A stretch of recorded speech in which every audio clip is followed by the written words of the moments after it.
Hello everyone, welcome back to our channel. आज हम इतने इंपॉर्टेंट टॉपिक के बारे में बात करने वाले हैं जिसको समझना is very important to understand what is crypto market, और वो है what is bitcoin mining. Bitcoin mining बहुत ही सिंपल प्रोसेस है। इसका मतलब ये होता है कितने नए कॉइन्स मार्केट में आए हैं और उससे ही हमारा ब्लॉकचेन नेटवर्क सिक्योर होता है। सबसे पहले ये समझो, दुनिया भर में हज़ारों ट्रांजैक्शन होती हैं, वो भी डेली बेसिस पर। ठीक है, तो इन ट्रांजैक्शन को वेरीफाई करने के लिए एक प्रोसेस चाहिए होता है, वो होता है हमारा माइनिंग। और बिटकॉइन की ट्रांजैक्शन को जब हम वेरीफाई करते हैं उसको हम बिटकॉइन माइनिंग बोलते हैं। तो बेसिकली आसान भाषा में माइनिंग का मतलब transaction verification plus new bitcoin creation. और हमने पिछली वीडियो से भी यही समझा कि डजन्स ऑफ ट्रांजैक्शन मिलकर एक ब्लॉक बनाता है और यही ब्लॉक रेडी होता है वेरीफाई होने के लिए। ये जो मैंने पहले बात करी वो स्टेप 1 की थी। अब हम स्टेप 2 की तरफ चलते हैं। यहाँ पर आते हैं आपके माइनर्स। ये लोग जो होते हैं वो बहुत ही पावरफुल कंप्यूटर यूज करते हैं और उनको एक मैथमेटिकल पजल सॉल्व भी करना होता है।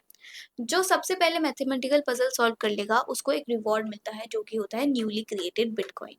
अभी जो हमने प्रोसेस के बारे में बात करी उसी को हम प्रूफ ऑफ वर्क कहते हैं। So basically proof of work का मतलब ये होता है अपने वर्क या कंप्यूटर पावर के थ्रू ये प्रूफ देना कि आपने ट्रांजैक्शन वेरीफाई की है। तो बेसिकली हम प्रूफ ऑफ वर्क इसलिए करते हैं ताकि सिक्योर नेटवर्क रहे और कोई फ्रॉडुलेंट ट्रांजैक्शन ना हो।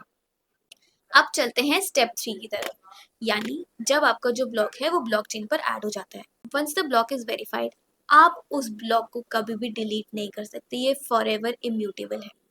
और जिस माइनर ने इसको माइन करा है उसको एक रिवॉर्ड मिलता है, प्लस उसको यूजर की ट्रांजैक्शन फीस का भी इंसेंटिव दिया जाता है। अब चलते हैं स्टेप 4 की तरफ। तो बेसिकली इस स्टेप 4 में हम ये समझेंगे कि माइनिंग क्यों ज़रूरी है। तो पहले ये समझो, माइनिंग सिर्फ बिटकॉइन क्रिएट करने के लिए नहीं होती, ये इसलिए भी की जाती है ताकि आपका जो ट्रांजैक्शन है वो सिक्योर रहे और डिसेंट्रलाइज रहे। अगर बिटकॉइन माइनिंग नहीं हुई तो पूरा सिस्टम कोलैप्स भी कर सकता है। अगर माइनिंग ना हो तो ब्लॉकचेन ट्रांजैक्शन वेरीफाई ही नहीं कर पाएगा और पूरा का पूरा सिस्टम आपका कोलैप्स हो जाएगा। चलो मैं तुम्हें एक की टर्म के बारे में बताती हूँ। वो टर्म को कहते हैं बिटकॉइन हार्विंग। तो ये बेसिकली होता क्या है? तो जो माइनर अगर एक बिटकॉइन माइन करता है ना, उसको एक रिवॉर्ड दिया जाता है।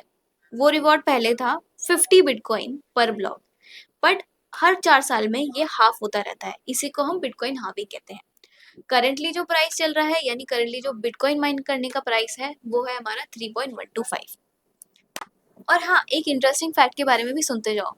जो बिटकॉइन माइनिंग और जो गोल्ड माइनिंग है, दोनों का कंसेप्ट एकदम सेम है। फर्क सिर्फ इतना है, जो बिटकॉइन माइनिंग होती है वो डिजिटल होती है और जो गोल्ड माइनिंग होती है वो हमारी फिजिकल होती है। इस वीडियो से तुम्हें समझ आ गया होगा कि बिटकॉइन माइनिंग सिर्फ एक टेक्निकल टर्म नहीं, इसी पर पूरा क्रिप्टो की फाउंडेशन खड़ी है। तो अब चलते हैं नेक्स्ट वीडियो की तरफ, जहाँ पे मैं बात करूंगी की कंसेप्ट ऑफ क्रिप्टो। लेकिन रुको, अभी वीडियो एंड नहीं हुई है। मैं तुमसे एक क्वेश्चन पूछना चाहती हूँ। अभी जो मैंने तुम्हें एक डेटा दिया था कि बिटकॉइन हार्विंग का ये प्राइस चल रहा है 3.125, मुझे कमेंट से बताओ ये रिसेंटली कब चेंज हुआ था। और अगर आपको हमारी वीडियो पसंद आई है तो please don't forget to like, share, subscribe and also don't forget to comment in the chat box. अगर आपको हमारी वीडियो में कोई भी डाउट आया हो या फिर आपको और जानकारी जाननी हो तो हमने डिस्क्रिप्शन में गूगल फॉर्म का लिंक लगाया है। जैसे ही आप भरोगे हमारी टीम आपको कॉन्टैक्ट करेगी। तब तक के लिए स्टे ट्यून एंड मिलते हैं नेक्स्ट वीडियो में। Bye bye.